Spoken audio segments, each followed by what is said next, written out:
Hey guys, welcome back to the channel. We've had a few suggestions over the last couple of weeks just to do a video on the products that we use, so that's what we're going to do today. Let's go.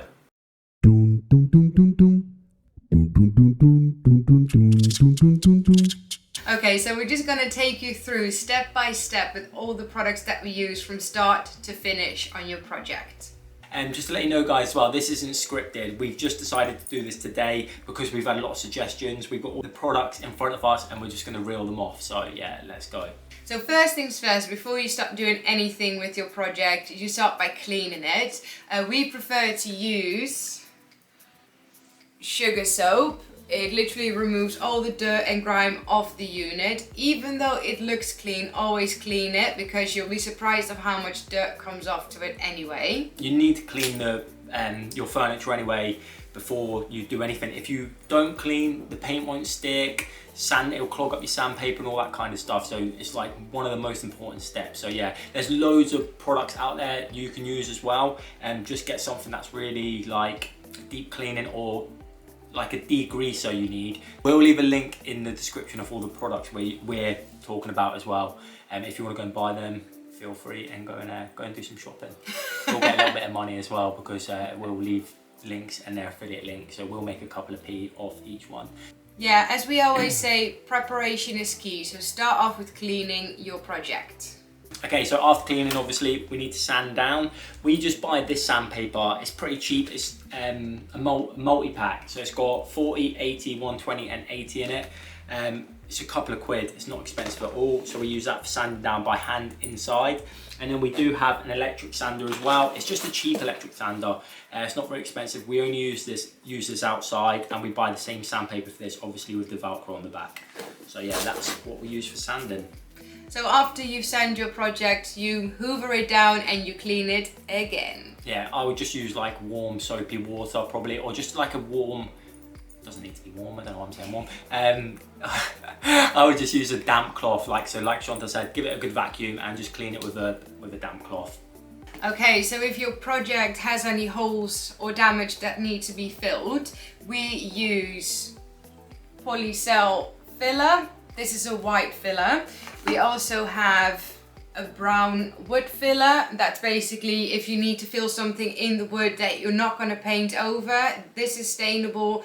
Definitely check the back if it is stainable because some fillers are not. So if you plan on leaving it wood and it's not stainable, then you'll definitely see some difference there. Also check the drying time because the brown one takes a lot longer to dry than the white one, so make sure you check and see how long the drying time is on both of them. There are a lot of other products you can use for filling stuff. These are just the ones that we use, and it's the same with everything today. These are just the things that we use, but there are a lot of different options out there. So probably do your research on everything before you start buying items. But actually buy these items. These are the best. Okay, so the first step no, it's not the first step, what am I talking about? Okay guys, next step is priming. We prime everything these days. We've been in the position before where we've done a couple of coats of paint and then we get wood bleed coming through, and it's so annoying. It's a waste of paint and it's just a waste of time. So we prime everything and we use this stuff, Zinza bin, and it's a shellac base. What the shellac does is it blocks all the wood bleed coming through and all the tannins coming through, so you don't have that issue. So we do use this on everything. It's not very expensive. We picked up this for like 20 something quid, didn't we? And it's lasted for ages. We've probably had this about 4, 5, 6 months even. I would definitely recommend using this on all your projects. Yeah, it's really good stuff. So yeah, we'll leave it, like I said, we'll leave a link in the description. Go and buy it. Yeah, we have the white one, but apparently you have them in like a grey colour as well. So if you plan on using a darker colour, the grey might be better, but we always just use white. Yeah, you can get it in clear, white or grey, I think. So yeah, you can get it in all different colours. Well, not all different colours, I've just said 3 colours.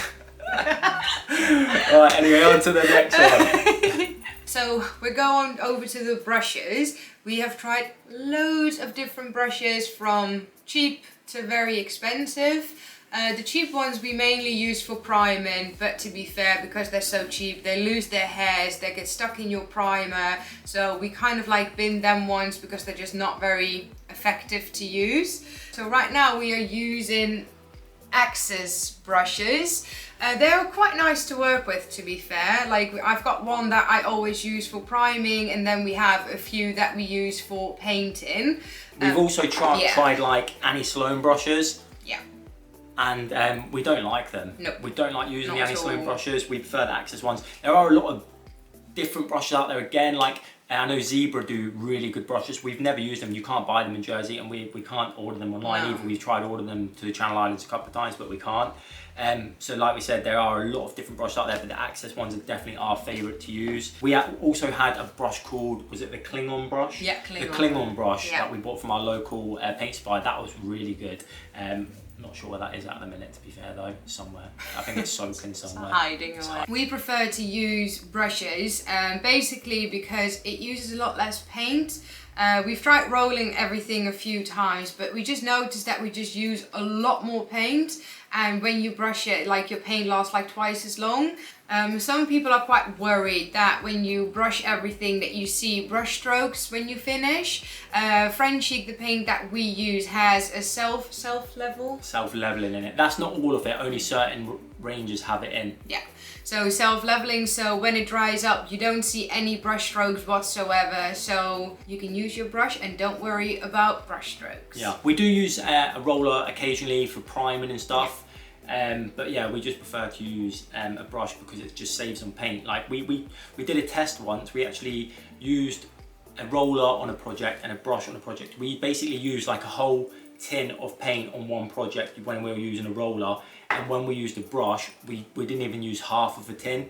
So you would definitely save a lot of paint if you just use a brush and avoid using that roller. Yeah, and if you've been following our channel from the start, you know that it's all about profit for us, so the less money we spend, the better. And then we have just a Hamilton brush. I think you've bought that a little while ago. Yeah, we use that for our varnishing, like our polyvine and stuff. It's a really nice brush to use. Love it. Yeah. So. Nice and big, it slides on really easy. I think you use this for like wallpapering, don't you? Yeah, if you want. I think I do want that. Just remember as well, guys, like, we're not pros at this. Like, this is just a hobby. Yeah, so don't take this as in we're professionals and we're suggesting stuff to use. We're just telling you what we use, and you can make your own decisions. Don't do that. Don't say that, you're ruining it. We could have used that and now we can't because you're being a dick to me. Oh yeah, shit, sorry. Okay guys, moving on to the paint now. We use chalk paint for 95% of our projects. We've tried loads of different chalk paints, but our favourite is by far Frenchic. They do quite a few different ranges. So they do basic chalk paint. They also do like the alfresco range. They do the lazy range. Some of them have prime already in them. The majority of them have primer in them. Some of them already have top coat in them, so you don't have to top coat. They're just really nice to work with. We've used Rust-Oleum before. I think we've tried Annie Sloan as well, haven't we? I know, and a couple of other ones. But yeah, Frenchic's definitely our favourite. And the lady who sells it to us, Debbie, is the most helpful lady ever. She supplies Frenchic, and we love shopping at her shop. So that's why we kind of sway towards Frenchic, and we just prefer it, like I said. So Rust-Oleum, we like working with that as well, but here on the island you have like limited choice, and that's basically white, light grey and dark grey, or very like bright green or very bright blue colours. I didn't like Rust-Oleum, just saying. Okay. She thought it was alright, but I didn't like it. Okay, well, so then we went to look for a different paint supplier, and then we came to Decorair Jersey, who supplies the Frenchic paint. The plus side from that is that there are so many different colours there. You can, how many colours do they have? Like 25, 30 or something? Oh, I've got more than that. They have loads of colours, so you can try out different ones, so you have loads more options. Rambling. That's what I do. It's what we do. Anyway, yeah, so Frenchic chalk paint, probably our favourite thing to work with. Moving on, the next item we use are top coats. So basically, one of our favourite things to use is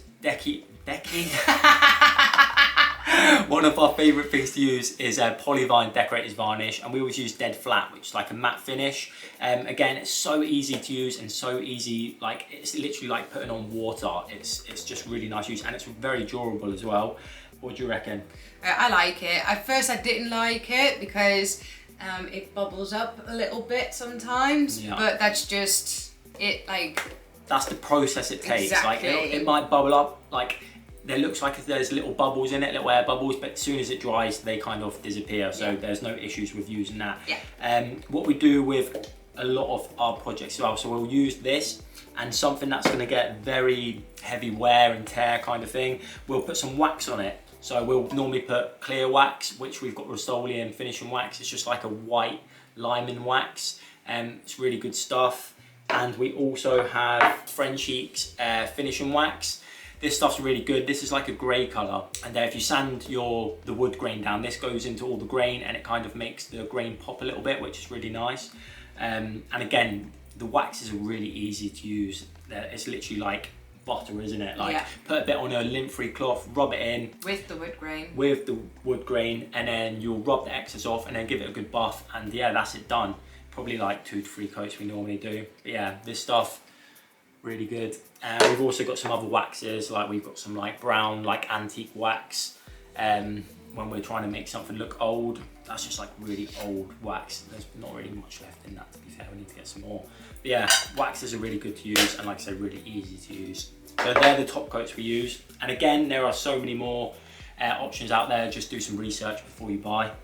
If you decide to keep some of your project natural wood, but you want to give it like a nice finish, we always use different types of stain. So we've got the Ronseal. That's really nice. This is a walnut color. It's a very nice dark color. This is our favorite, isn't it? This is a really nice color. Then we have from Blackfriar, dark Jacobian. That's quite a dark color. It looks really black here, but when you use it, it's not as dark, but it does give like a nice rustic look.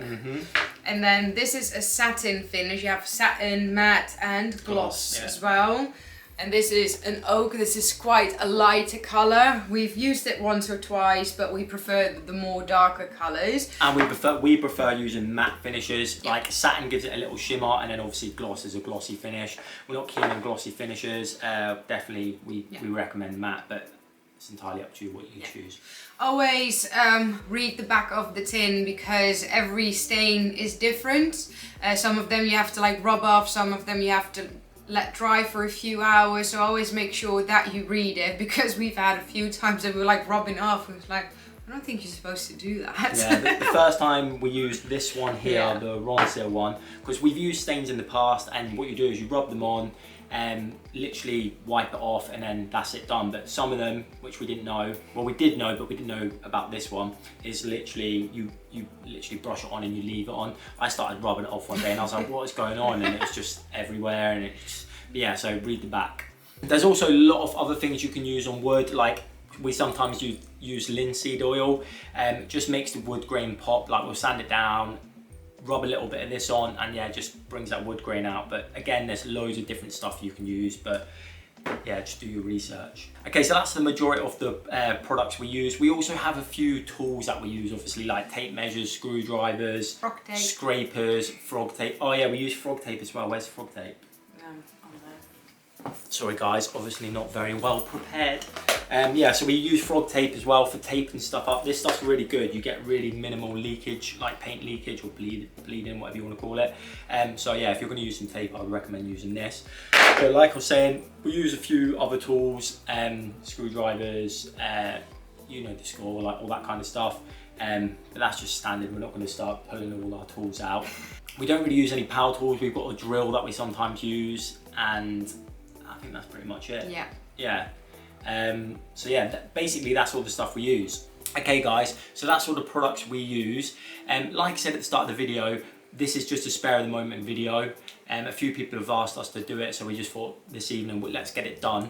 Maybe it'll help a few people out. We might have forgotten a few things, so feel free to leave us a comment, and if you've got any questions, we'll definitely answer them for you if we can. If you want to try any of these products out, we will link everything in the description down below, so it's an easy purchase for you guys. Alright guys, we hope you found this video informative and also enjoyed it. Thanks for watching. Don't forget to like, subscribe, and hit that bell notification so you don't miss any of our new videos. And as always, we'll catch you on the flip side. Hey guys, welcome back to the channel.